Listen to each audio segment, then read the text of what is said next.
हरिवरी R रे पिंपळावरी पार,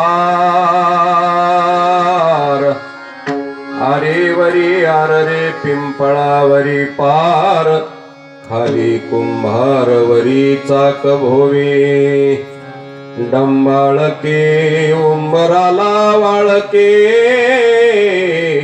पिंपळाला काकड्या लागल्या रे. पैलवरले माळी कोहला करड काढी, पैलवरले माळी कोहला करड काढी, ससावळी तो वेठी रे. डंबाळके उंबराला वाळके, पिंपळाला काकड्या लागल्या रे. निवृत्ती प्रसादे ज्ञानदेव बोले, निवृत्ती प्रसादे ज्ञानदेव बोले, अनुभवे वीन गुरु महिमा जानती रे. डंबाळके उंबराला वाळके, पिंपळाला काकड्या लागल्या रे. विठ्ठला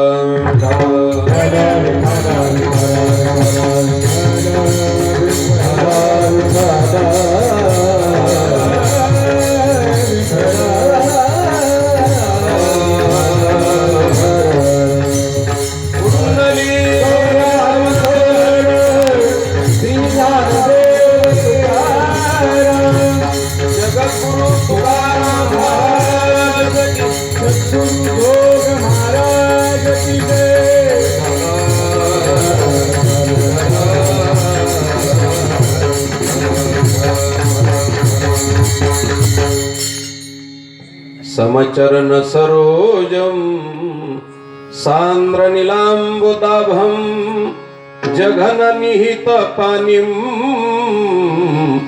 मंडनं मंडनानां, तरुण तुलसीमाला कंदरं कंजनेत्रं, सदै धवलहासं विठ्ठलं चिंतयामि. पांडुरंगा करू प्रथम नमन, दुसरे चरण संताचिया. नमो ज्ञानेश्वरा, नमो ज्ञानेश्वरा, निवृत्ती उदारा सोपान देवा. मुक्ताबाई नमो त्रिभुवनी पावनाद्यत्रे जननी देवाचिया. आरेवरी आर रे पिंपळावरी पार, खाली कुंभारवरी चाक भोवे, डंबाळके उंबराला वाळके, पिंपळाला काकड्या लागल्या रे. प्रस्तुत प्राप्त प्रसंगी सद्गुरु प्रातस्मरणीय गुरुवर्य परमपूज्य जोग महाराज विष्णू महाराज जोग यांनी आळंदी क्षेत्रामध्ये स्थापन केलेल्या वारकरी शिक्षण संस्थेला 100 वर्ष पूर्ण होत आहेत. आणि त्या दृष्टिकोनातून महाराष्ट्राच्या पाठीवरती या 100 वर्ष पूर्ण झालेल्याच्या कारकिर्दीसाठी स्वागत म्हणून आयोजित केला गेलेला हा प्रवरा मातेच्या कुशीमध्ये नामसप्ताह अगस्ती भगवान परमात्म्याच्या साक्षीनं आणि सर्व अकोला परिसरातल्या मंडळीच्या माध्यमातून आणि परिसरातल्या सर्व महाराज मंडळीच्या सहकार्याने आणि उपस्थितीमध्ये विशाल असा असणारा नामसप्ताह होतो आहे. पुढच्या 100 वर्षाला आपण कुणीच नसू, परंतु आज आपलं भाग्य आणि आपल्याला हा डोळ्यानं सोहळा पाहण्याचा योग आला, ते आपल्या जीवनातली अत्यंत अत्यंत अत्यंत प्रशंसनीय गोष्ट आहे. जोग महाराजांच्या नंतर आपण जन्माला आलो, हेही पुन्हा दुसरं वैशिष्ट्य चांगलं आहे. कारण कदाचित जर जोग महाराजांच्या बरोबरीनं असतो ते एखाद्या वेळेस एखाद्या संस्थेला विरोध करणाऱ्याच्या पार्टीला बी गेलो असतो. कारण हे रोपट महाराज फार अगदी सांभाळून प्रबंधनामध्ये दिव्याची वात जशी सांभाळावी लागते तशी वारकरी शिक्षण संस्थेच्या शिक्षकांनी आणि वारकरी शिक्षण संस्थेच्या सभासदांना आणि विद्यार्थ्यांना सगळ्या जणांना मिळून ही परंपरा महाराष्ट्रामध्ये जोपासली आहे. जगाच्या पाठीवर अनेक कारखाने असतील पण कीर्तनकार तयार करायचा कारखाना आळंदीमध्येच निर्माण झाला. आणि ते कीर्तनकार म्हणजे सुसंस्कृत कीर्तनकार तयार होण्याचा कारखाना. कीर्तनकार अनेक तऱ्हेचे पुष्कळ निर्माण होतील पण कीर्तनकाराच्या जीवनामध्ये त्याचा आचार हे पावित्र्य असतं. त्याचं कीर्तनकाराकडं समाज त्याची विद्वत्ता म्हणून पाहत नसतो. त्याचा आचार कीर्तनकारानं समाजाला शिकवायचं 3 गोष्टीतून. पहिला आचार, दुसरा विचार आणि नंतर उच्चार. एखाद्या वेळेस कीर्तनकाराला उच्चार नीट नाही करता आला तरी चालेल. हो, प्रवीण म्हणण्याच्या ऐवजी तो परवीन जरी म्हणला तरी चालेल, परंतु आचार पवित्र पाहिजे. विद्वत्ता असूनही आचार पवित्र नसेल तर नाक नसलेला चेहरा आहे महाराज. पण कीर्तनकाराचं मुख्य अगदी त्याच्या आचाराचं पावित्र्य असावं लागतं आणि असे आचार संपन्न कीर्तनकार वारकरी शिक्षण संस्थेनं महाराष्ट्राला दिले. महाराष्ट्राला ही देणगी म्हणून दिले. आपले सुपुत्र माता पित्यानं कदाचित जन्म घातलेला असतो पण त्याही पेक्षा वारकरी शिक्षण संस्थेनं माणूस म्हणून जन्माला महाराष्ट्रातली मंडळी घातली. आणि आतापर्यंत गणित आहे 30,000 कीर्तनकार वारकरी शिक्षण संस्थेनं महाराष्ट्राला दिले. 30,000 कीर्तनकार. आणि त्यामुळं खरं सांगतो तुम्हाला, महाराष्ट्र ही भूमी भक्तीच्या बाबतीमध्ये सुजलाम सुफलाम झाली. जाता जाता तुम्हाला जर बोलायचं ठरलं तर मी पुढे बोलेल. योग तसा येईल त्या पद्धतीनं मी बोलणार आहे. परंतु महाराष्ट्राची ही भूमी ओलिताखाली आणण्याचं काम आमच्या जोग महाराजांनी, साखरे महाराजांनी, त्याच पद्धतीनं पंढरपूरला धारूरकर शास्त्रींनी, या सगळ्या मंडळीनं केलेलं आहे. म्हणून त्यांच्या नंतर आम्ही जन्माला आलो आणि त्यांचा आदर्श घेऊन आम्ही जीवन जगतो आहोत. अव्याहत अशीच अकोला तालुक्यावरती साधू संतांची कृपा असावी आणि आचार संपन्न कीर्तनकार या ठिकाणी निर्माण व्हावे. या प्रवरा मातेनं, रामचंद्र प्रभूच्या पदस्पर्शानं पावन झालेल्या या अगस्ती आश्रमानं आणि या भूमीनं, या मातीमध्ये कीर्तनकार गाणार वाजवणार जन्माला येतात महाराज. आणि त्याची जडणघडण तिकडे होते. ज्या पद्धतीनं खाणीमध्ये दगड तयार होतो आणि त्याची पुन्हा जडणघडण वड्रेच्या घरी होत असते, तसं इकडं जन्माला या खाणीमध्ये कीर्तनकार आणि आचरणशील मंडळी जन्माला येतात आणि त्याची जडणघडण आणि त्याची बारकाव्यानं मूर्ती कोरण्याचं काम आळंदीला होतं. आणि तुमच्या परिसरानं पुन्हा या ठिकाणाहून आळंदीला फार मोठी दिंडी आणि अगस्ती आश्रम स्थापन करून आळंदीचा आणि अगस्ती आश्रमाचा आणि अकोले तालुक्याचा संबंध सततचा ठेवलेला आहे. म्हणून सर्व मंडळीचं कौतुक करतो. सगळ्या मंडळीच्या पाठीवरून हात फिरवतो आणि तुमच्या वाटचालीसाठी, पुढच्या भवितव्यासाठी तुम्हाला शुभेच्छा देतो. आणि उपस्थित असलेल्या सर्व महाराज मंडळीच्या, माझ्या कीर्तनामध्ये माझी पाठराखण करणाऱ्या टाळकरी बंधूच्या, गायक वादकाच्या, माझ्या माता भगिनीच्या आणि विद्वान श्रोतृवर्गांच्या पायावरती प्रणिपात करतो आणि अभंगाच्या पदापदाचं चिंतन करण्याकरता उपलब्ध होतो. विठला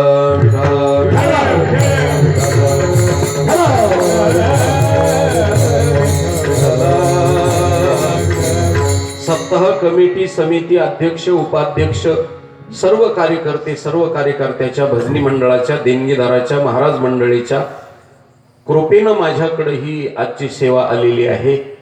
आणि एवढ्या मोठ्या नामसप्ताहामध्ये अगस्ती महर्षींच्या दरबारामध्ये माझ्यासारख्याला सेवा करायला मिळते, मी माझं परम भाग्य समजतो.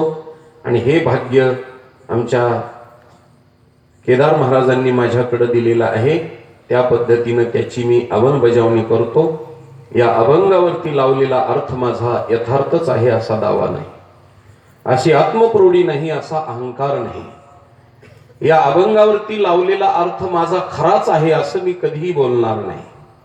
तुमच्या कर्णरूपी ताटामध्ये माझ्या मुखरूपी चुलीवरती झालेल्या बाजरीच्या कण्या वाढतो. त्या कण्या जरी असल्या तरी दोंडा महाराज कंधारकर आणि गुरुजींच्या कृपाप्रसादानं त्यांच्या तुळशीच्या पानानं पवित्र झालेले शब्द तुमच्या ताटात वाढतो. तुम्ही ते ग्रहण करून घ्याल अशी अभ्यर्थना, प्रार्थना, अर्जदस्त विनंती करतो. आणि अभंगाच्या पदापदाचं यथामती यथावकाश चिंतन मांडतो. विडाला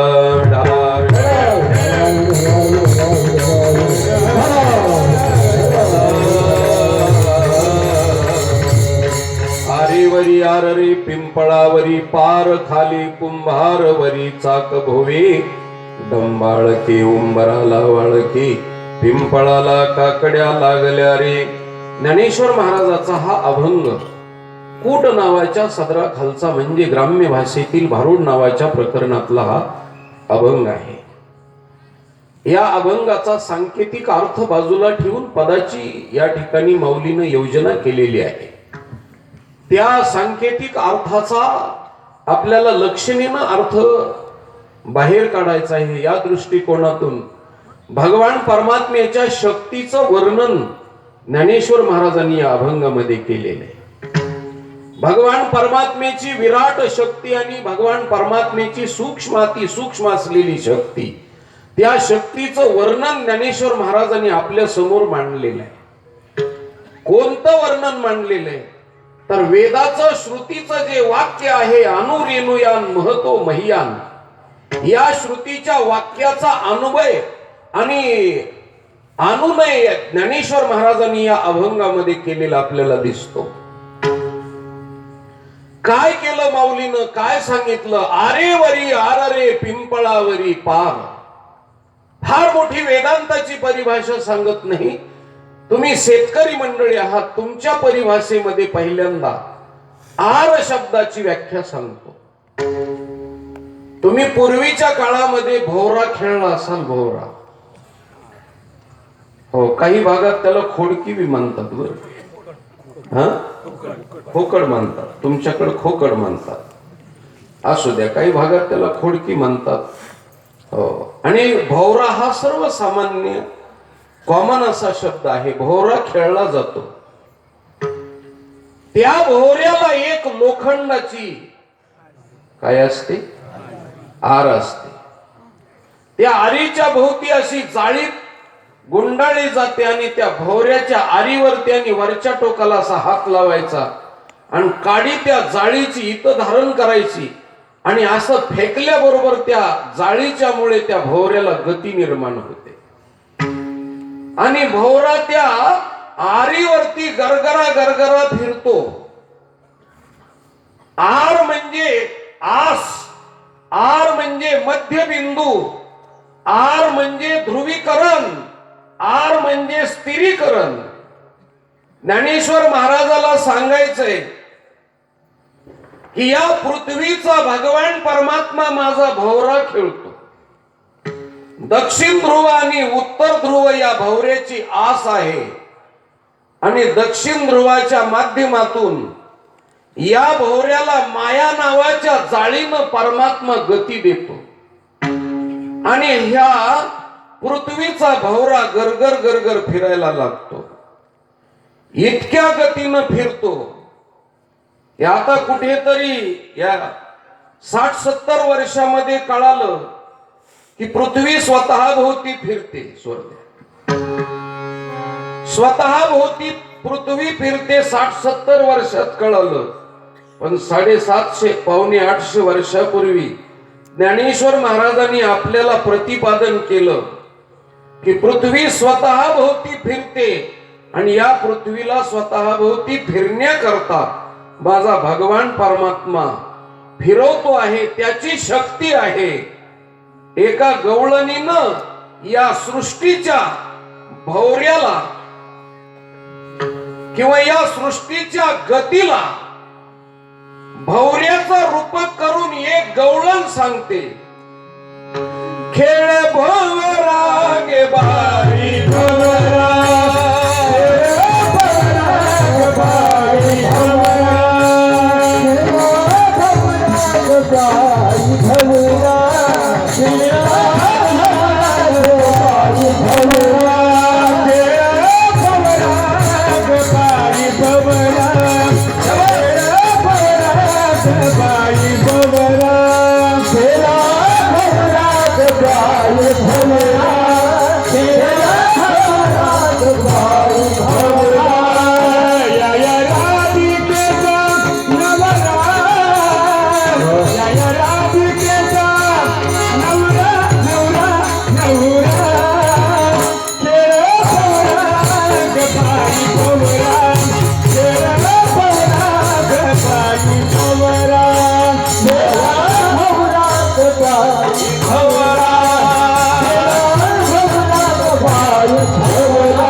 भौतिक शास्त्र.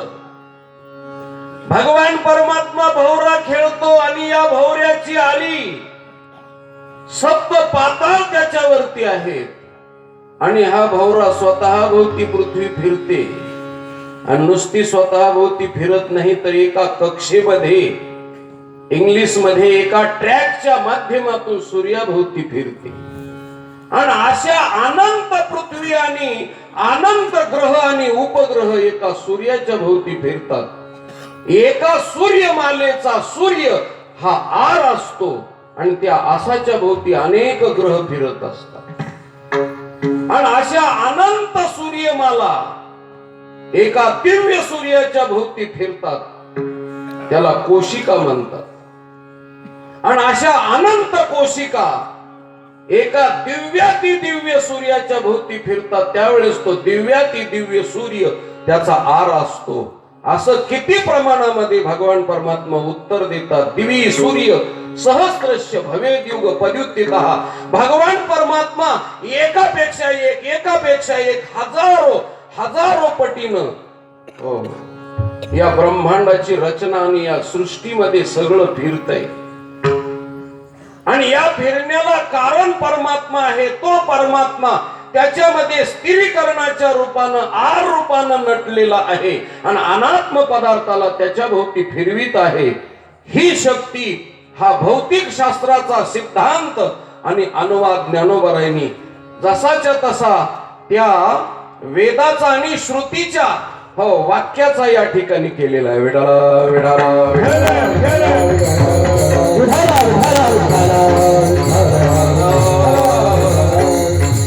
हे विराटाच्या भक्तीमध्ये झालं. पण सूक्ष्माती सूक्ष्म अणूचा 6वा भाग म्हणजे परमाणू आणि परमाणूचा 3रा भाग म्हणजे इलेक्ट्रॉन, प्रोटॉन आणि न्यूट्रॉन. ज्यांना हार्डवेअर आणि सॉफ्टवेअर कळत असेल त्यांच्यासाठी बोलतो मी. ज्ञानेश्वर महाराजांनी इथं पुन्हा अजून अणुशास्त्र, रसायनशास्त्र सांगितलं.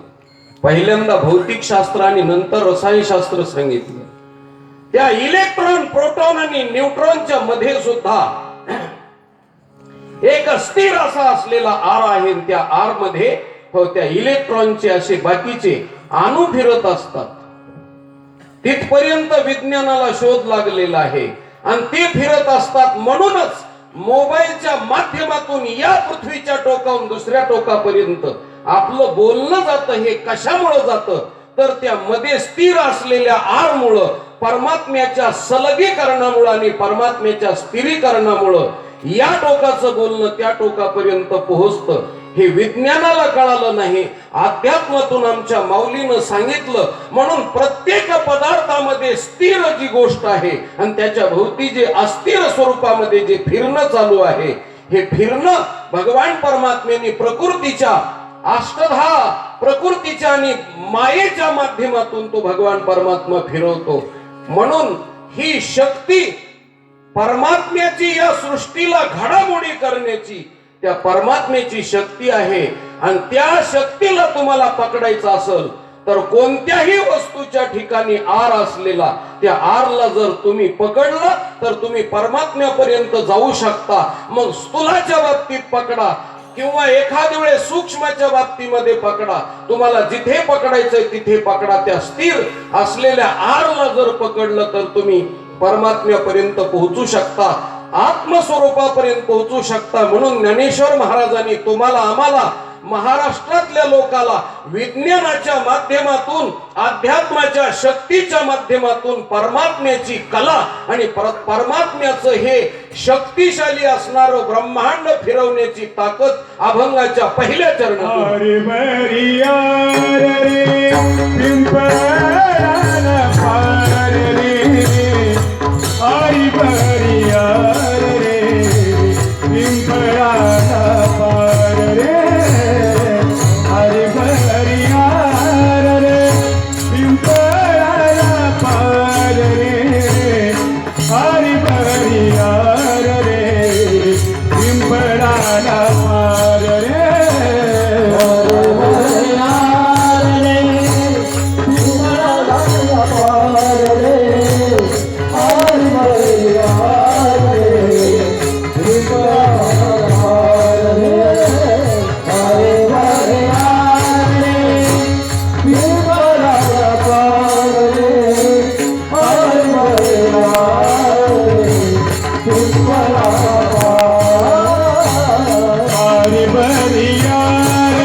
Hare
खाली कुंभारवरी चाक भोवे.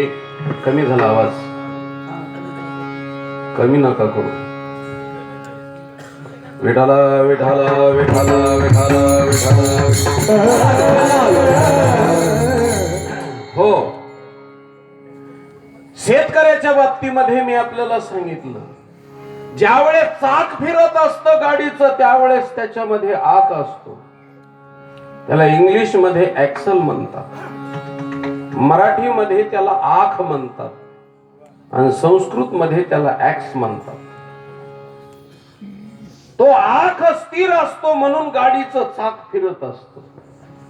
तसं या सृष्टीमध्ये परमात्मा स्थिर आहे म्हणून हो सगळं फिरणं चालू आहे महाराज. मग तुमच्या आमच्या जन्म मरणाचं सुद्धा यालाही एक ध्रुव आहे. मृत्यूच्या ठिकाणी एक ध्रुव आहे आणि जन्माच्या ठिकाणी एक ध्रुव आहे.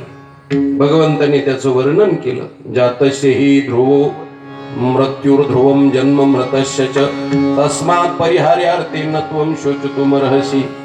जन्माला एक ध्रुव आहे, आढळ आहे, आणि मृत्यूला एक आढळ आहे, ध्रुव आहे. आणि या दोन ध्रुवाच्या बाबतीमध्ये हे फिरणं चालू आहे. माऊलीनं त्याचं वर्णन केलं. उपजेते नासे, नाशिले ते पुनरपी दिसे, हे घटिका यंत्र जैसे परिभ्रमेगा. हो, घटिका यंत्र म्हणजे घड्याळीचा काटा. 12 वरून 6 वरती येतो.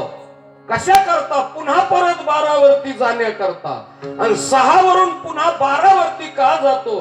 पुन्हा परत 6 वरती येण्याकरता. 6 म्हणजे मृत्यू आहे आणि 12 म्हणजे हो जन्म आहे. हो, जन्माकडून प्रवास मृत्यूकडे, मृत्यूकडून प्रवास जन्माकडे. तुम्हाला झेपत असलं तर सांगतो, जन्माचा प्रवास हा हो प्रकृतीकडचा प्रवास आहे आणि मरणाचा प्रवास हा परमात्म्याकडचा प्रवास आहे. उगवलेल्या सूर्याचा प्रवास अंधाराकडे आहे हो, आणि मावळलेल्या सूर्याचा प्रवास प्रकाशाकडे आहे. मावळलेला सूर्य प्रकाशाकडे जातो आणि उगवलेला सूर्य मावळण्याकरता जातो. जन्म आपला मिथ्या आहे, पण या जगाच्या पाठीवर फक्त सत्य आहे, ते म्हणजे मरण. मरणच खरं आहे. पण मरणाची भीती वाटते माणसाला. पण मरणाकडून जन्माकडे आणि जन्माकडून मृत्यूकडे हे घड्याळीच्या काट्याप्रमाणे फिरणं आहे. आणि हे फिरणं माऊलीनं सांगितलं घड्याळीसारखं. एका घड्याळीमध्ये 3 काटे असतात. किती? सरासरी 3 काटे असतात. आता काही काही भाग्यवान माणसाच्या घड्याळीत काटेच नसतात, तो विषय सोडून त्याचा काटाच बसतो. मला एकदा प्रसंग आला असा, खूप हाय लेवलचं सांगत नाही तुम्हाला, एक कर्मासाठी काही गोष्टी सांगतो. मी एकदा कीर्तनाला निघालो आणि बऱ्याच दिवसाची 35 वर्षापूर्वीची गोष्ट आहे. त्यावेळेस 4 व्हीलर गाडी नव्हती, एसटीनं चाललो होतो आणि जाताना कीर्तनाची वेळ झाली. आज बी तसंच झालं महाराज. फार सांगोलीच्या पलीकडं कर्नाटकच्या बाउंड्रीवरती आणि तिथूनचा प्रवास इकडे आणि तालुक्यातले 50 फोन जवळजवळ. त्याच्यामुळं गाडीमध्ये नुसते घाम येत होता. असा एसी चालू असून बी हो मला एसीतून गेलोय का काय याचंही भान राहत नव्हतं. कारण धाक होता. कीर्तनाला पोहोचणं हे कीर्तनकाराचा फार मोठा धाक आहे महाराज. तारीख देताना देणाऱ्यानं दिली, पण ती अंमलबजावणी करताना फार हो फार कठीण असते. इथं सगळे कीर्तनकार मंडळी आणि खरं सांगतो तुम्हाला, कीर्तनकाराला कीर्तन ऐकण्याची जेवढी लोकांची जिज्ञासा असते त्याच्यापेक्षा 10 पटीनं कीर्तनकाराला सांगण्याची जिज्ञासा असते. कारण एकच दृष्टांत सांगतो, जर बाळाला आईनं पाजलं, त्याच्या गालावरचं दूध पुसलं आणि त्याचा एक मुका घेऊन त्याला जर पाळण्यामध्ये टाकलं, तर आईचं दूध पिऊन बाळ जास्त आनंदी आहे, तृप्त आहे का बाळाला पाजून आई जास्त तृप्त आहे? आई जास्त तृप्त आहे. तसं तुम्हाला सांगतो, आईचं मुलाचं नातं असतं महाराज कीर्तनकाराचं समाजाचं.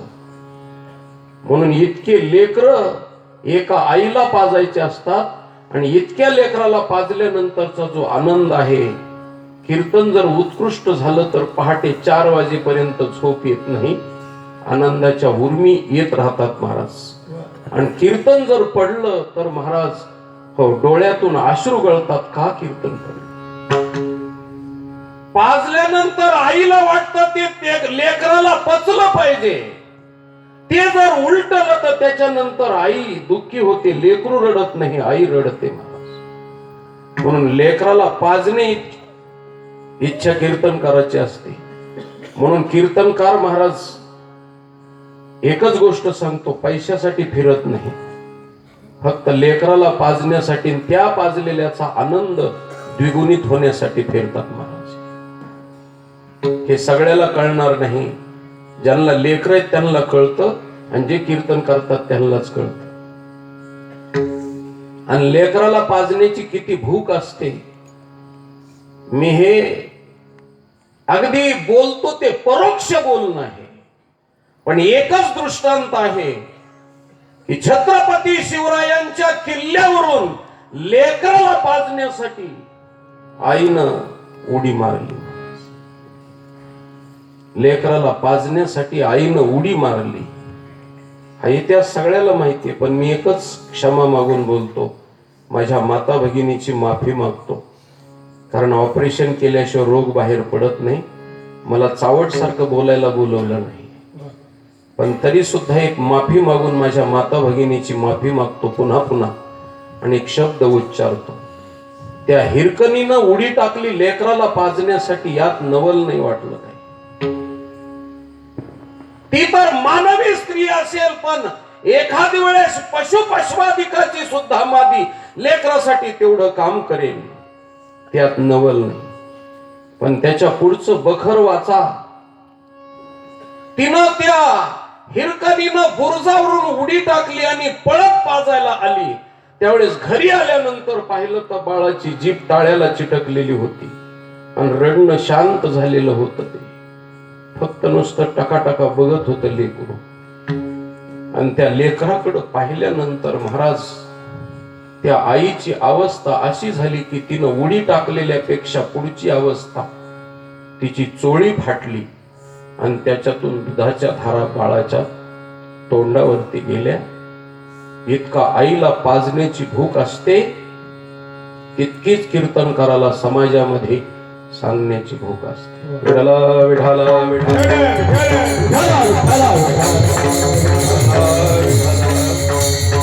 म्हणून कीर्तनकार व्यक्तिगत बोलत नसतो, बोलविता धनी त्याच्या मुखातून परमात्मा बोलत असतो. महाराज व्यक्तीचं सोडून द्या, येर माणूस पण हे भांब हा लौकिक भागो, त्याच्यातलं माणूस पण हे सोडून द्या. पण तो चालते ज्ञानाचे बिंब भगवान परमात्मा बोलत असतो. साळुंकी मंजुळ बोलत असे वाणी आणि बोलविता धनी वेगळाची. मी दृष्टांत सांगत होतो. हो, त्या 6 सीटाच्या बाकड्यावरती मी बसलो आणि घड्याळीचा किती वाजले समोरच्या एका मोठ्या माणसाला विचारलं. तळमळ झाली होती. म्हणलं काका किती वाजले? त्याने घड्याळीत पाहिलं, वजनात तो म्हणाला वाजून 15 मिनिट. काय म्हणे? वाजून 15 मिनिट.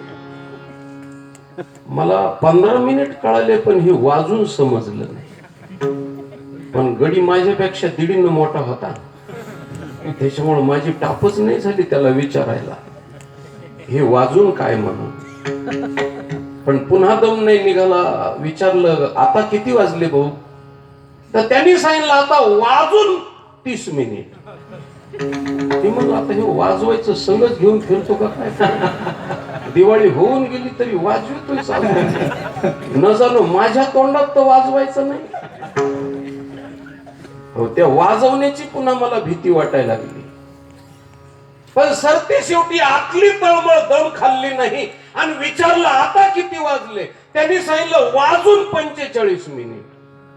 आता बरेच वेळेस त्यांनी वाजविल्यामुळं मलाही थोडस असं जरा हायसं वाटलं आणि मी त्याला विचारलं, काका म्हणलं हे 15 मिनिट 30 मिनिट 45 मिनिट कळाले, पण हे वाजून नाही कळालं. ते म्हणले महाराज त्याचं सोपं गणित आहे. म्हणले काय? त्यांनी सांगितलं माझ्या घड्याळीत तास काटाच नाही म्हणले.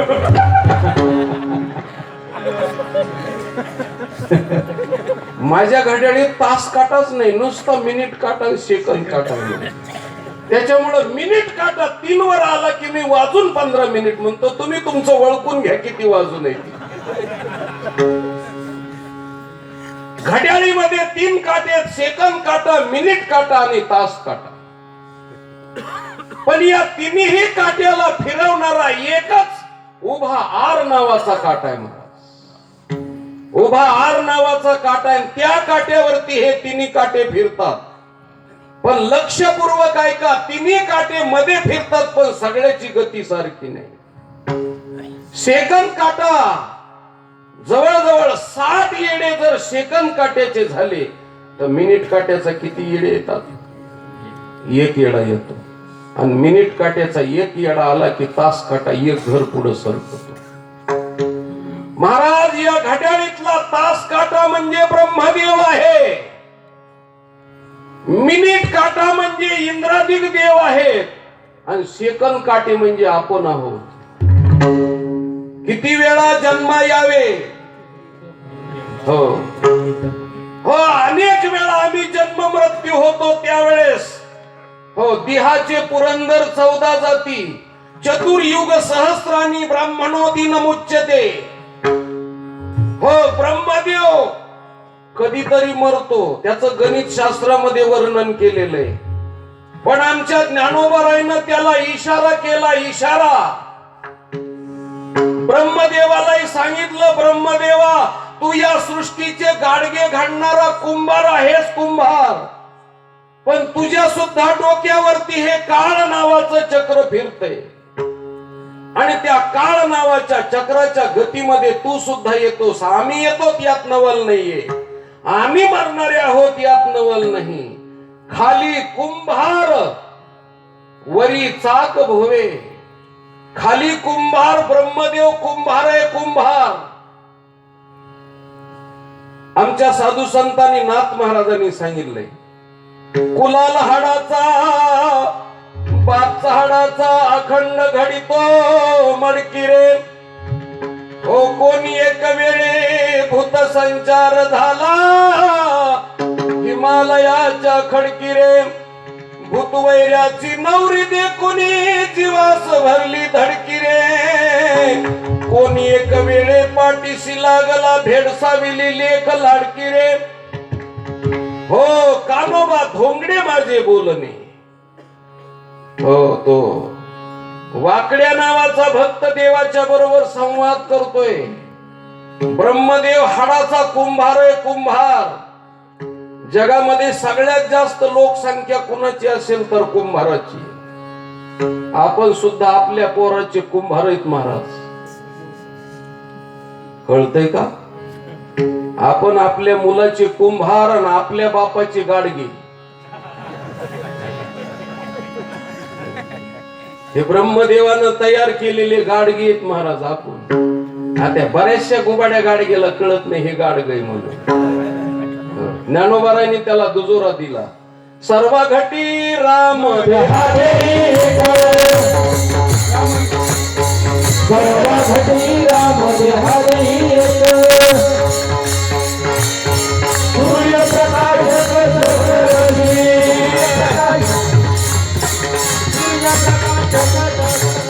सर्व घटी राम देहारे एक. सूर्य प्रकाश सूर्य प्रकाश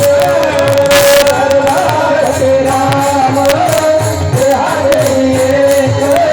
सूर्य प्रकाश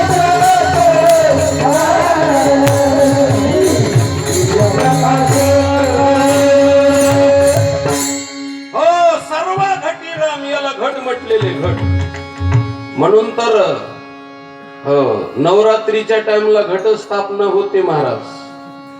हो, नाळेच्या माध्यमातून घटाला शक्ती मिळते आईच्या, आणि माळेच्या माध्यमातून मातेकडून शक्ती सृष्टीला मिळते.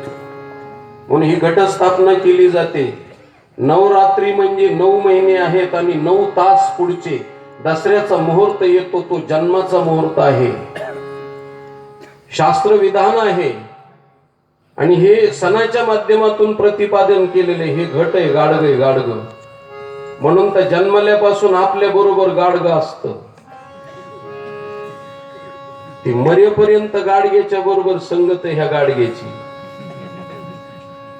हो, शेवटी सुद्धा गाडग फिरविलं जातं आणि पायथ्याला फोडलं जातं. फिरविला घट फोडीला चरणी, महावाक्य ध्वनी बोंब झाली. का फोडलं जातं? मातीचं गाडग मातीला जसं मिळालं तसा मातीचा देह मातीला मिळाला, म्हणून गाडग फोडायचं ह्याच्या नावानं. आणि गाडग्याचा किती संबंध आहे? आपण गाडगे खरं सांगतो, ब्रह्मदेव खरा गाडग्याचा कुंभार आहे, कुंभार. या सगळ्या टाटा सुमो ब्रह्मदेवानं सारख्या केल्या नाहीत. हुशार आहे ब्रह्मदेव महाराज. जर सगळ्या टाटा सुमो सारख्या असत्या ना, आपल्या घरातल्या लोकांना आपले कोण आणि बाहेरचे कोण कळालेच नसते. मग आपल्याला पाट्या घ्याव्या लागल्या असत्या, MH 16 35 95. मग काही पाट्यान पुढं काही पाट्या लोंबल्या असत्या. नंबर मिळाल्यावर माणसं फार नंबरी झाले असते. 420 वाल्यानं दमच खाल्ला नसता. हो, काही 63चा आकडा, काही 36चे आकडे. हो, काहीला म्हणले असते 68 इकडे. 68 सुद्धा नंबर आहे महाराज. आडमुठ्या माणसाला दिला जातो तो 68. काही 302, काही 498. काय महाराज, काही 313, कुणाचे 12 वाजले असते. हो, नंबरी माणसं निघाले असते. महाराज ब्रह्मदेवानं नंबर दिले नाही, बरं झालं. नुसत्या नाकातच बदल केला ब्रह्मदेवानं. सगळ्याचे नाक सारखे केले नाही महाराज, कुणाचे खालून मोठ्याले केले असे. हो, तुका म्हणे आम्हा जोगे विठ्ठल भोगी खरी महापा. काहीच्या नाकाला असं उगच विस्तार केला असा, तर काहीच्या नाकाला विनाकारणच उड्डाण पूल दिला असा. मधीच ट्याकाड, तिकडून नाही होणार आणि इकडून नाही होणार. काही काहीच्या नाकाला आपल्या प्रवरा मातेचं पात्र मधीच खोलगा असा.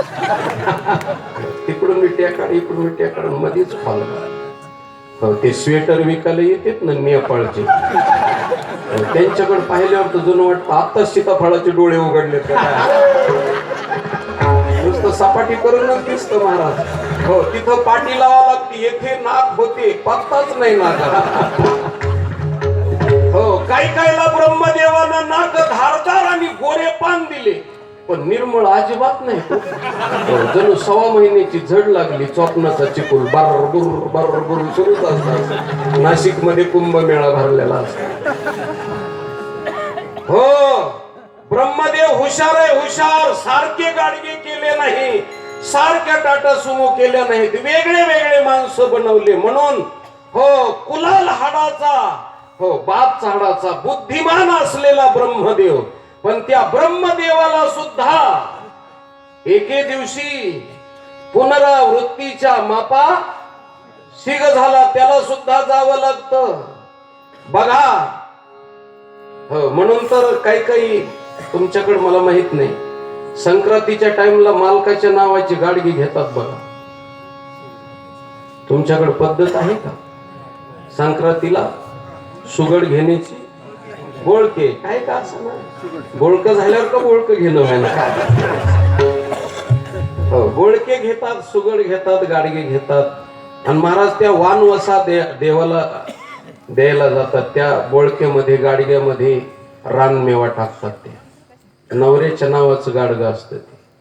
हो, त्याच्यात रानमेवा टाकतात, ऊसाच्या चिवट्या, कारण मालकात तिच्यात गोडी राहावी म्हणून. हो, पुन्हा हरभऱ्याची घाटी, घाट्यात कंपनी येऊ नये म्हणून. बोराच्या आटोळ्या, मालक आंबट होऊ नयेत म्हणून. पुन्हा अजून या रताळ्याच्या नावाचे गाजर, रताळ्याच ना गाजर, गव्हाचा वंब्या, हुरडा सगळं टाकायचं आणि देवाला वाहून त्याला हो आयुष्य मागायचं महाराज, आयुष्य. 7-7 जन्माचं रिझर्वेशन. ह्या जन्मात काही झालं नाही तर 7व्या जन्मापर्यंत कशाला उगाच. 7 जन्मापर्यंत रिझर्वेशन. रुमाल टाकून सीट पकडल्यासारखं. काही लोक पकडतात, रुमाल टाकायचा सीट पकडायचं, लोकांसंग भांडणं करायचे. हे काय माझा रुमाल, हो सीट माझच आहे. हो बरं झालं कोणाच्या बंगल्यावर टाकीत नाहीत रुमाल म्हणून बरं.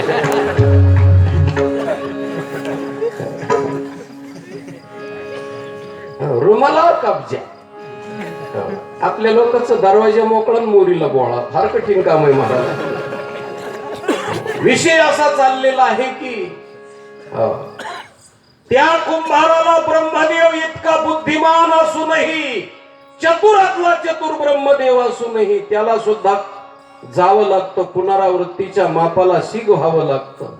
म्हणून ज्ञानेश्वर महाराजांनी त्या कुंभाराला आणि तुमच्या आमच्या सारख्या 2-2, 4-4 गाडगे घालणाऱ्याला कुंभाराला सुद्धा इशारा दिला. खाली कुंभार वरी चाक भोवे. हो तू वरती पाहू नकोस, खाली आरला पकड, आरला ज्याच्यामुळे ही सृष्टी फिरते आणि जन्म मृत्यू फिरतो, त्या आरला तू पकड. हे तुम्हाला गणित सांगितलं. माझ्या माता भगिनीचं गणित सांगतो. पूर्वीच्या काळात जात होतं, जात. आता ते जात राहिलं नाही. हो निघून जात त्याचं नाव जात. आपल्या मराठीत अवघडच आहे. जे अर्धवट पुरलेलं असतं त्याला लोक जात म्हणतात. जे अर्ध जमिनीत पुरलेलं असतं त्याला काय म्हणते, जात. आणि जे रस्त्यानं चालत असतं, पुरलेलं नसतं, त्याला म्हणतात गाडा.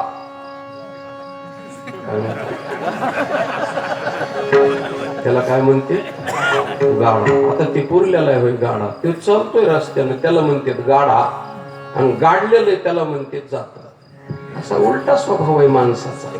जाऊ द्या, खूप गोष्टी इथं सांगत बसत नाही आणि उगाचच वेळ व्यर्थ घेत नाही. अभंगाचा मतीत अर्थ सांगायचा आहे.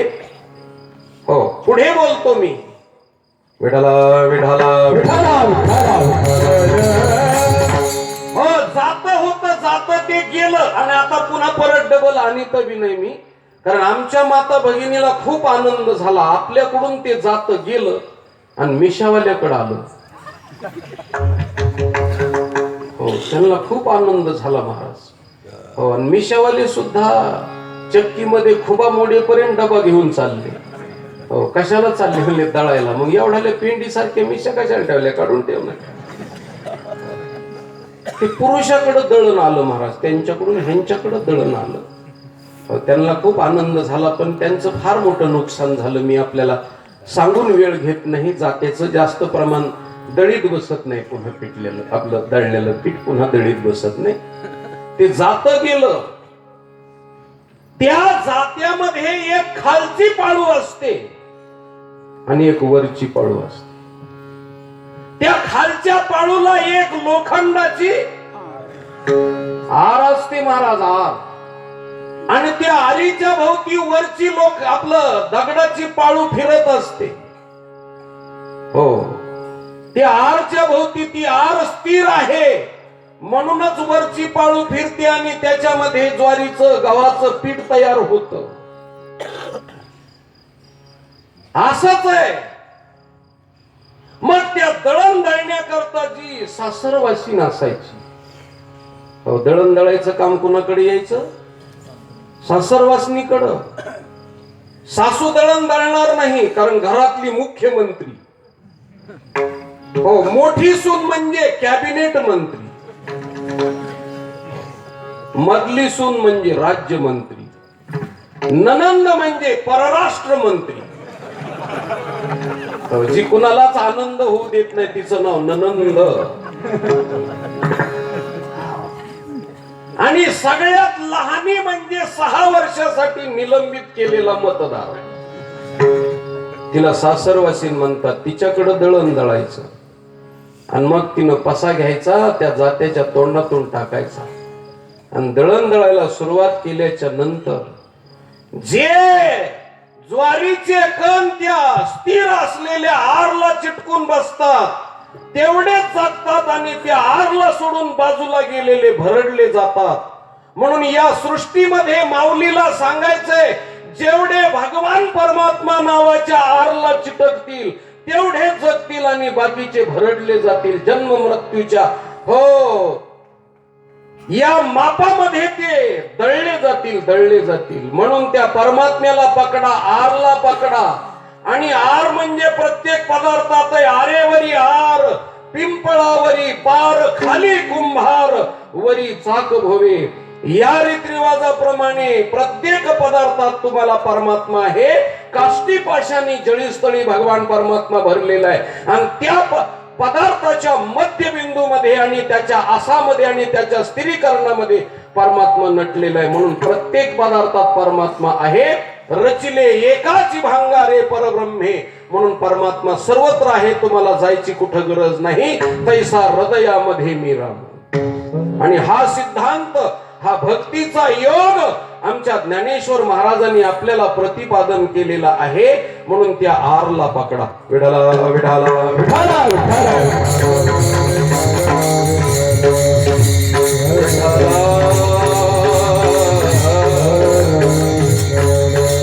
आणि पिंपळावरी पार.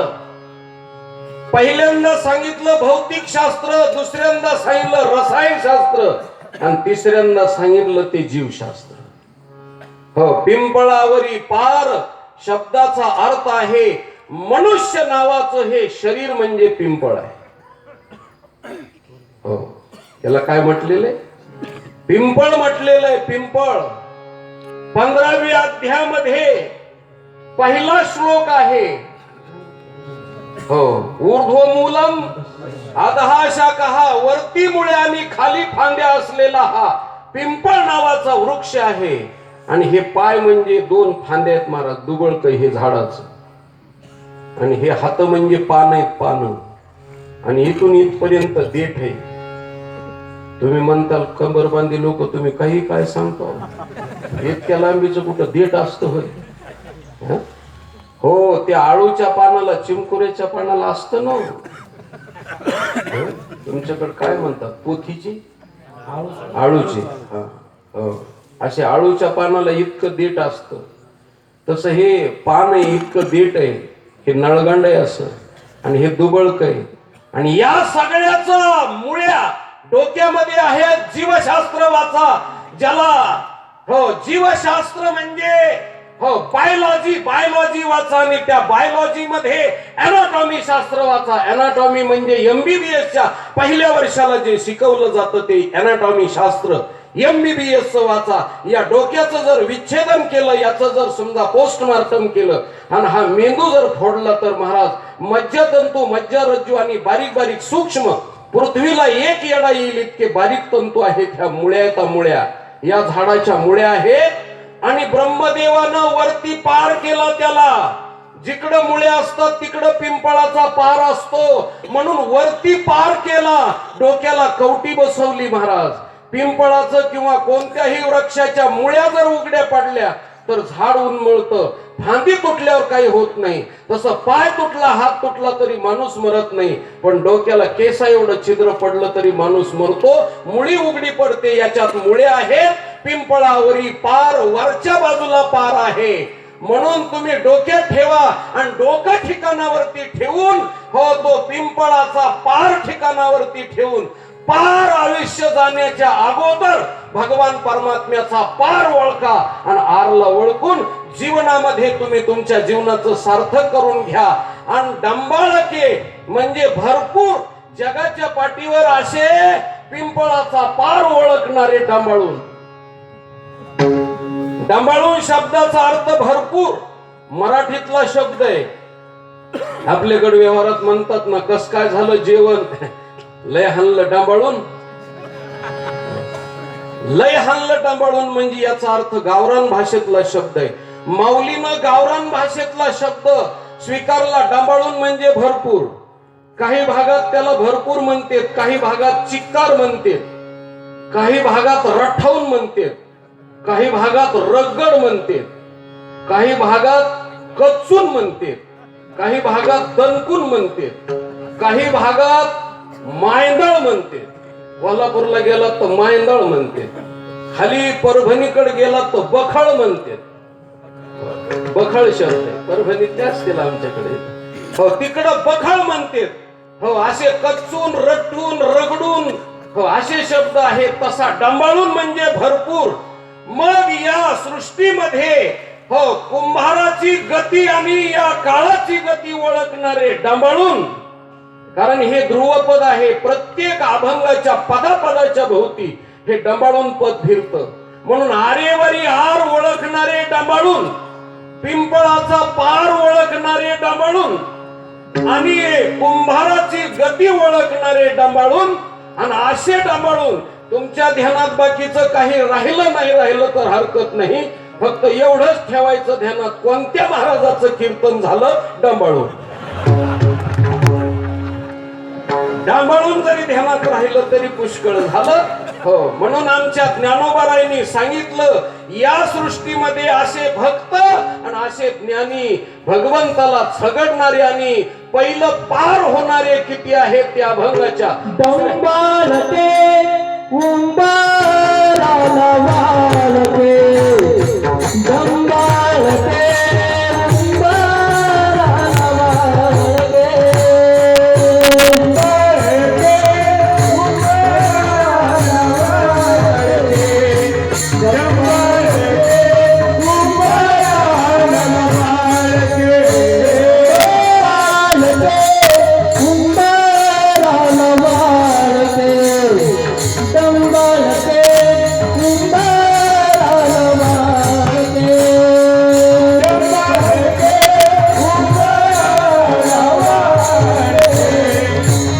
डंबाळते कुंभाराला वाळते,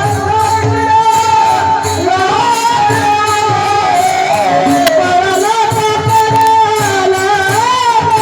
कुंभाराला वाळते, कुंभाराला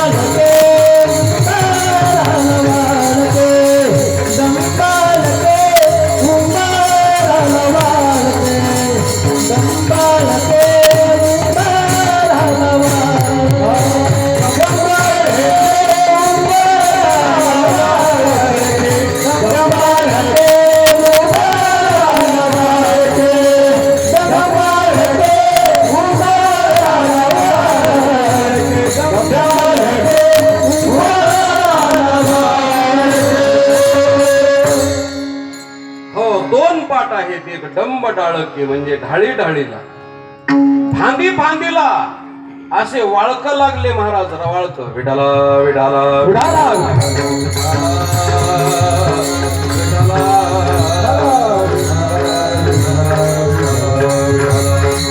हो, ढाळी ढाळीला म्हणजे डंब डाळके. हो, उमराला वाळक लागले. आणि डांबाळून म्हणजे भरपूर उमराला वाळक लागले.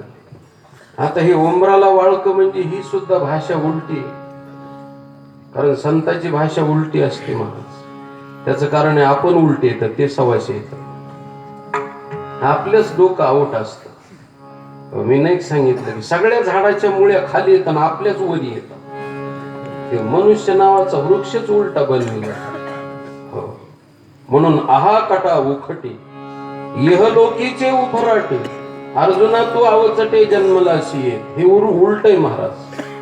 घरी पाहुणे आल्याच्या नंतर बाईसाहेब सांगते चहा टाकलाय. टाकलेला चहा पिता येईल का? ती काय म्हणते चहा टाकला. तो म्हणतो टाकला नसला तर टाकू नका. ती म्हणते नाही नाही टाकला टाकला. अहो टाकला म्हणजे फेकून दिला. तो म्हणतो नका टाकू, खूप ऍसिडिटी होते, गळ्यापर्यंत चहा आलाय. ती म्हणते जास्त नाही, एकच घोट घेऊन जा. आता घेऊन जा का पिऊन जा?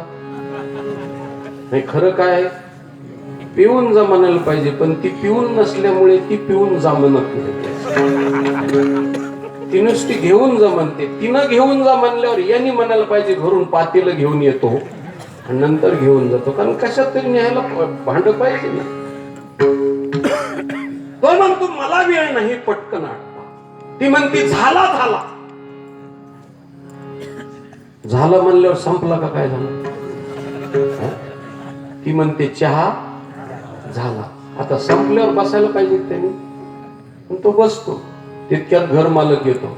ते म्हणतो चहावर आटपायचं नाही, खूप दिवसानंतर आलात तुम्ही, आता तुम्ही बसा आणि स्वयंपाक करते, आमची मंडळी स्वयंपाक करते म्हणते. आणि सुशिक्षित बाई ती, MA झालेली, एका यमाला आटपायसारखी नसते.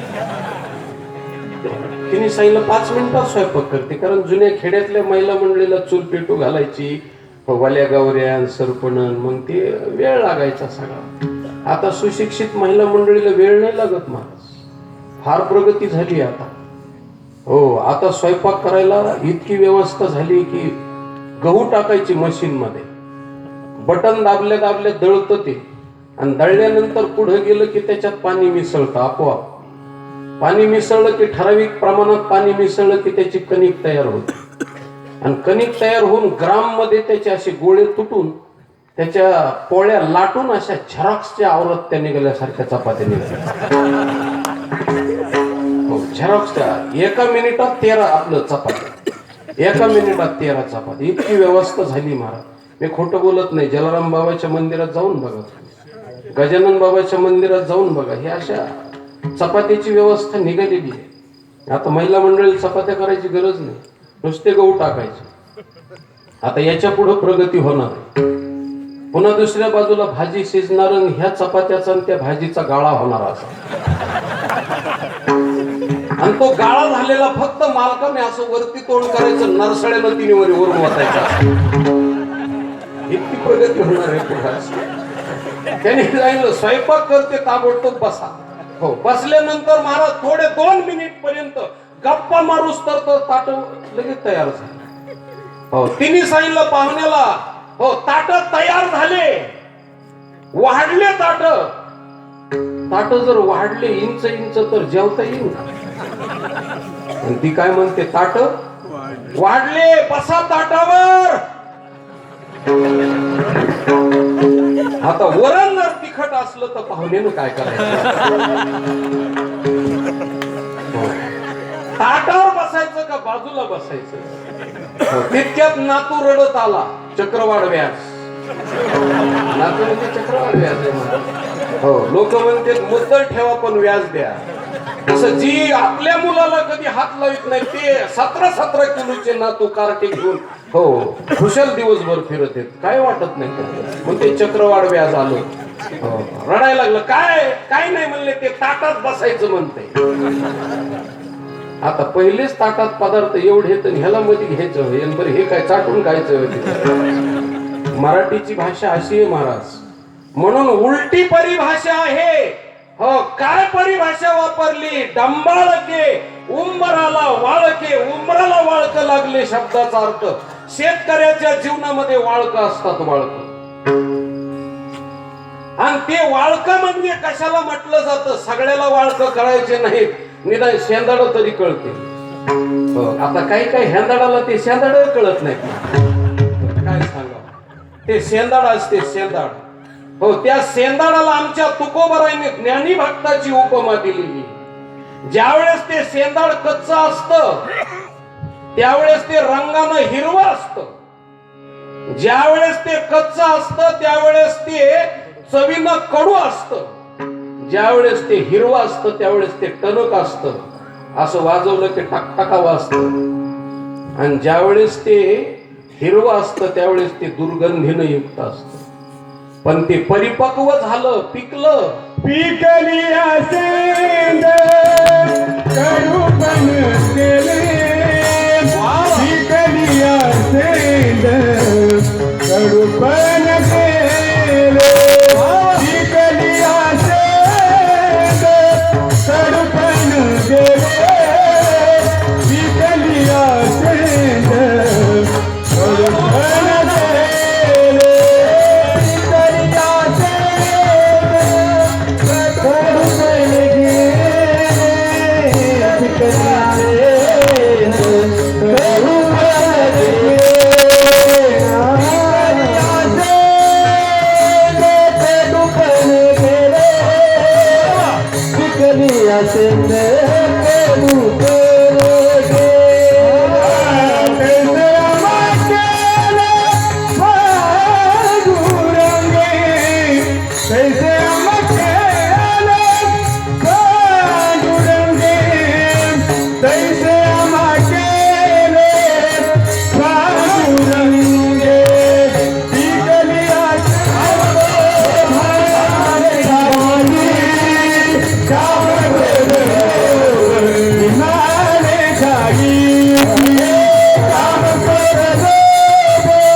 गाणारे असल्यावर वाटतं 2 दिवस कीर्तन करा, आणि असे वाजवणारे असल्यावर वाटतं 4 दिवस कीर्तन करा, आणि असे झोपणारे असल्यावर वाटतं महिनाभर कीर्तन करा. झोपणारे मी दुर्मिळ आहेत महाराज, चांगले झोपत आहेत बिचारे, चांगले, मला आवडत आहेत झोपणारे माणसं, कारण माझ्या आवडीचं गिऱ्हाईक तेवढंच आहे. कारण झोपणारी माणसं मला म्हणतात, महाराज तुम्ही बेदुनी 17 जरी म्हणला तरी आम्ही तुमचं खरंय खरंय खरंय, शब्द शब्दाला दाद तेवढेच देते. टाकटाका बघणारी माणसं मला आवडत नाही, ते माझ्यावर नजर ठेवते, झोपतो का कसा बघून. झोपलेली माणसं मला खूप आनंद वाटतो महाराज, वाटतं त्यांचा फोटो काढून घ्यावा आणि काढलेला फोटो खिशात ठेवावा, आणि आपल्याला जेव्हा करमत नाही तेव्हा काढून बघावा वाटतं तसा. झोपा एवढा मोठा सप्ताह करायचा झोपायसाठी नाही तर कशासाठी, झोपा. आमच्या महाराजांनी सुंदर तऱ्हेचं प्रमाण दिलं. पिकलिया शेंडे कडू पण गेली. ते शेंदाड कच्च असतं त्यावेळेस ते कडू असतं, कडू. ते पिकल्यानंतर महाराज ते गोड होतं. पिकल्यानंतर त्याचा हिरवेपणा जातो आणि पिवळेपणा येतो. हो, साधना केलेली असेल ना महाराजांनी, चेहऱ्यावरती भाव उमटतात महाराज. एखाद्या साधकाच्या आणि एखाद्या सिद्धाच्या चेहऱ्याकडे जर सतत पाहावं वाटलं, समजा की सिद्धता हे साधन त्याला आणि परमात्म्याचा साक्षात्कार झालेला आहे. कुणाचा पिवळे पण येतं त्याच्या ठिकाणी, रंग बदलतो, कांती बदलते त्याची, तेजपुंज असा पुतळा निर्माण होतो महाराज. म्हणून कांती बदलते, रंग बदलतो, आणि सुगंध सुगंध इतका चलतो, काय सांगावं. नागपूरचे शेंदाड इकडे इकडे, वाऱ्या हाती माप चाले सज्जनाचे आणि कीर्तिमुख त्याचे नारायण. आणि हे शेंदाड तिकडं आमच्या मराठवाड्यात येते ते शेंदाड, पिकलेले शेंदाड. आणि पुन्हा त्याच्यानंतर त्याच्यात बदल होतो महाराज. ते शेंदाड निबर असतं, निबर, पण ते परमार्थाच्या आडीमध्ये पिकलं की ते नम्र होतं महाराज, कुणाच्याही पुढं वाकत. नमस्यंत शमाम भक्त्या नित्ययुक्ता उपासते. कुणाच्याही पुढं वाकण्याची नम्रता धारण झाली की समजा हे ज्ञानी भक्त आहे, ज्ञानी माणूस आहे, म्हणून त्याच्या ठिकाणी नम्रता आहे. आणि ज्याच्या ठिकाणी ताटपणा आहे, हो, सोनं सोनं महाराज करकरा लवतं, जे 24 कॅरेटचं असतं, 33,000 रुपये तोळ्याचं असतं, ते करकरा लवतं. आणि 15 रुपये किलोचं भांगार कुठंच लवत नाही. जर लवलं नाही तर समजा हे 15 रुपये किलोचं आहे, भांगार आहे, भांगार. हो, असं आहे त्याच्यातली ती. हो, म्हणून शेंदाड हे पिकलं, आणि मग हे शेंदाड म्हणजे ज्ञानी भक्त उंबराला लागले. म्हणजे 15व्या अध्यायात जशी भगवान परमात्म्याने अश्वत्थ सर्व वृक्षानाम आपली विभूती सांगितली पिंपळाची, 10व्या अध्यायात, तशीच हो स्कंद पुराणामध्ये कार्तिक स्वामीला शंकर भगवान परमात्म्याने विभूती योग सांगितला. त्याच्यामध्ये उंबर माझी विभूती आहे, आणि परमात्मा म्हणजे पिंपळ जसा भगवान विष्णू परमात्मा आहे, तसा उंबर म्हणजे विष्णू आपलं शंकर भगवान परमात्मा आहे.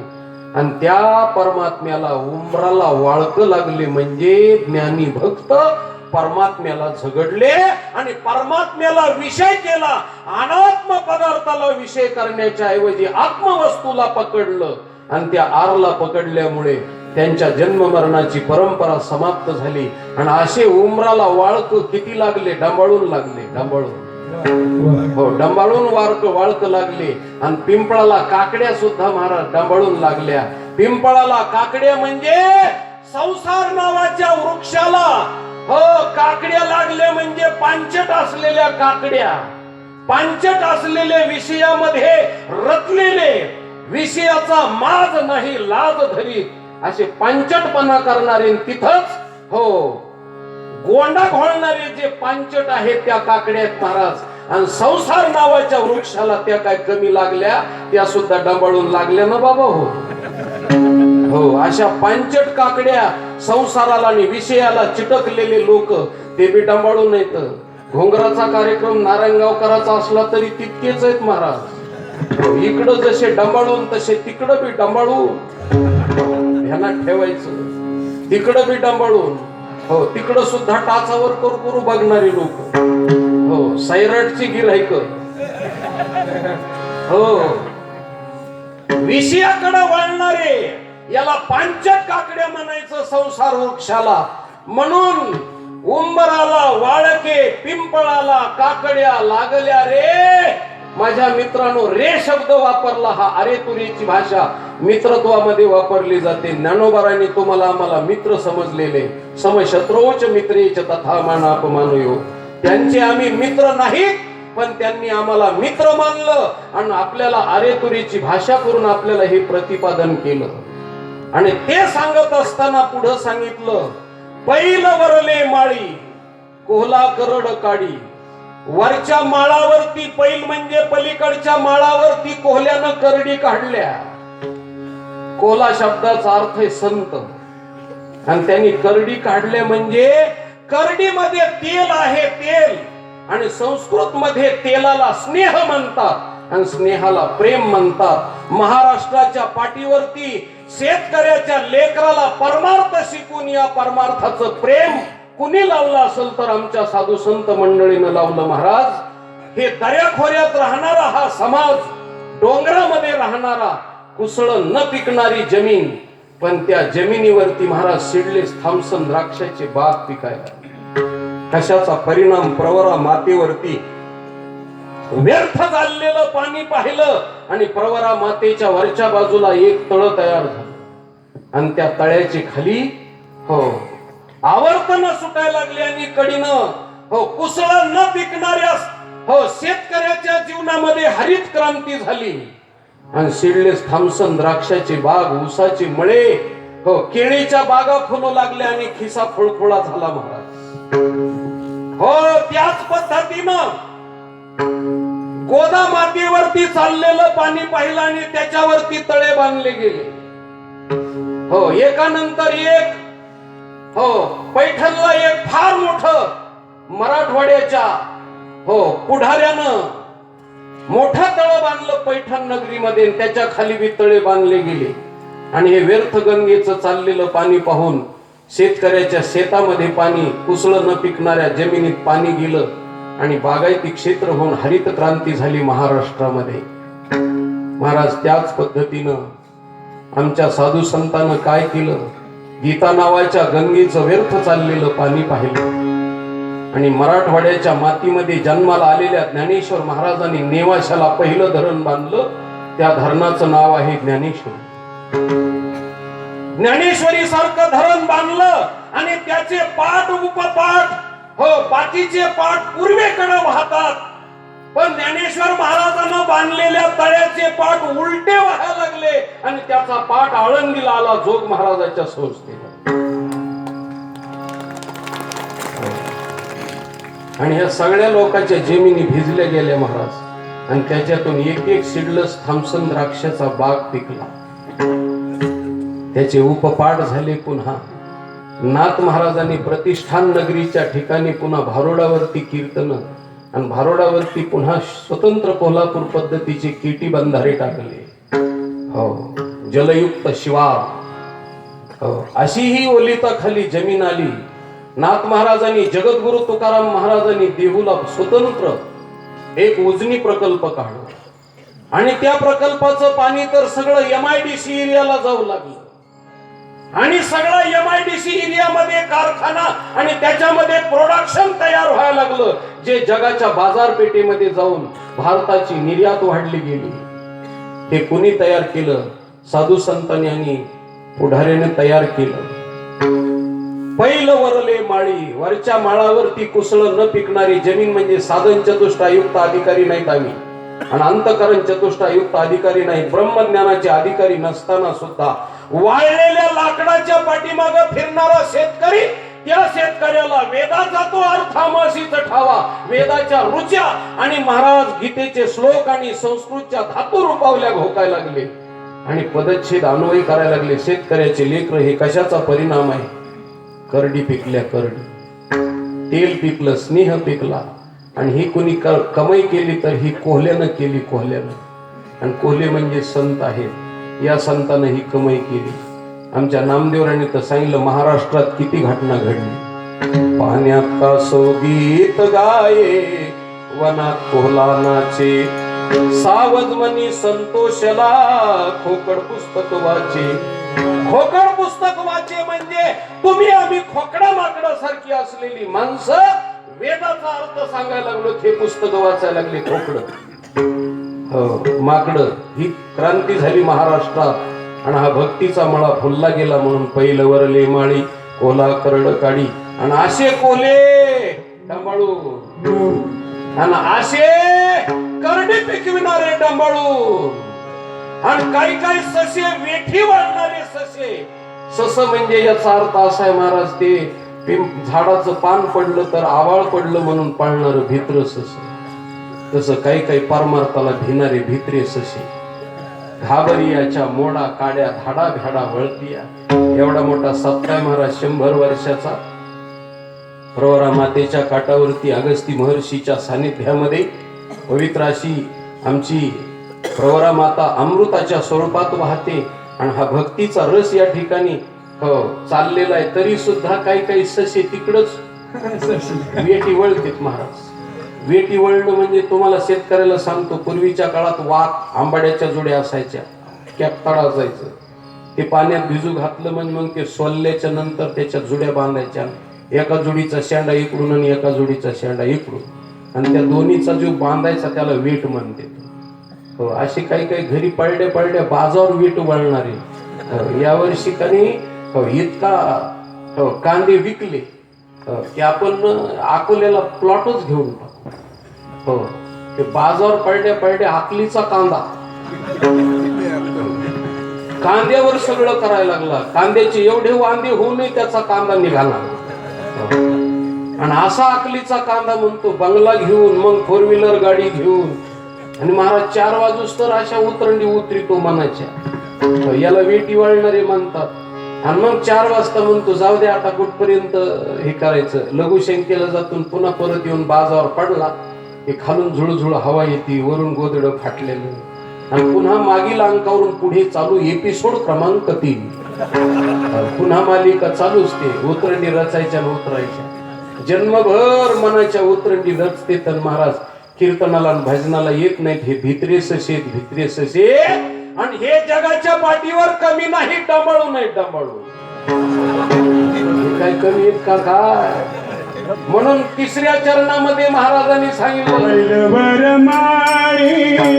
कोला करड काढी बरी मारी कोला करड काढी.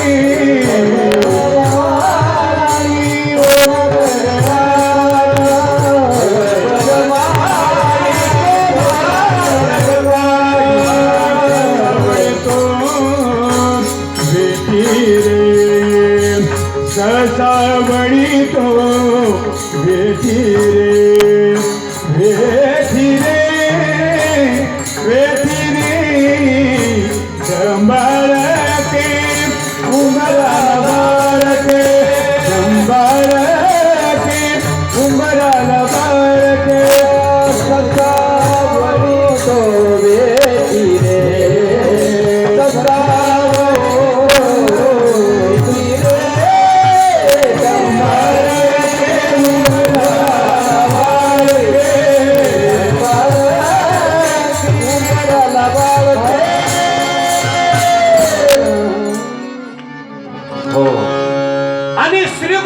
आशीर्वादानं बोलणारे आमच्या ज्ञानोबा राय सारखे ते सुद्धा डांबळू नये. आणि जे गुरुचा अनुभव न घेता, कुठल्याच गुरुकडे शिक्षण न होता हो डांबळून हाणणारे ती बी डांबळून. अनुभवे विन गुरु महिमा जाणती रे. गुरुजीकडे अध्ययन नाही, गुरुजीकडे शास्त्र श्रवण नाही, गुरुजीकडे कुठल्याही प्रकारचं चिंतन नाही, मनन नाही, निधिध्यासन नाही, काहीच प्रकारचं नाही, तरी सुद्धा डांबळून. अनुभवे विन गुरु महिमा जाणती रे. गुरुच्या सानिध्यात राहून शास्त्रोक्त पद्धतीनं चिंतन प्रतिपादन करणारे डांबळून आहेत. महाराजांनी आमच्या ज्ञानोबारांनी हे शेवटच्या चरणात सांगितले. निवृत्ती प्रसादे ज्ञानदेव बोले, निवृत्ती प्रसादे ज्ञानदेव बोले, निवृत्ती प्रसादे ज्ञानदेव बोले.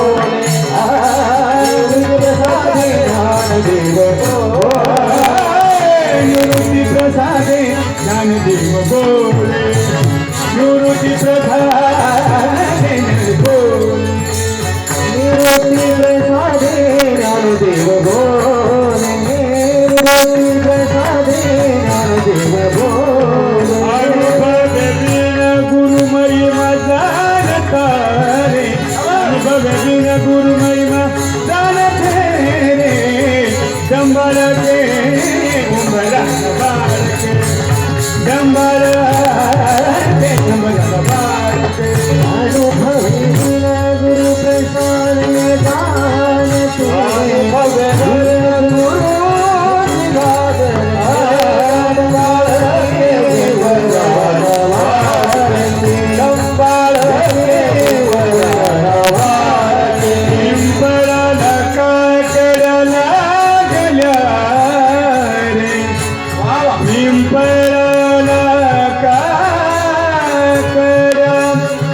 लागल्या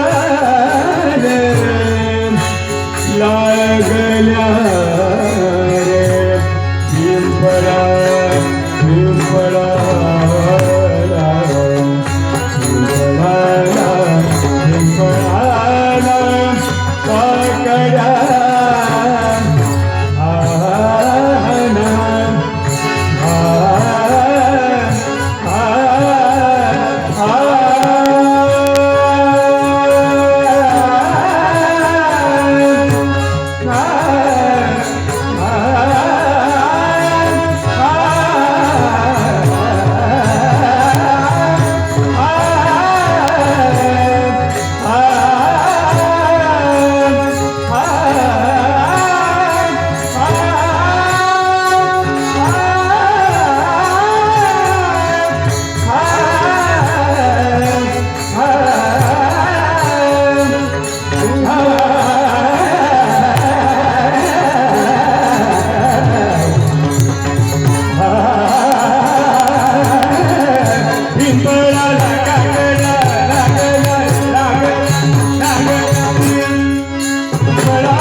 आना गोपाल कुमार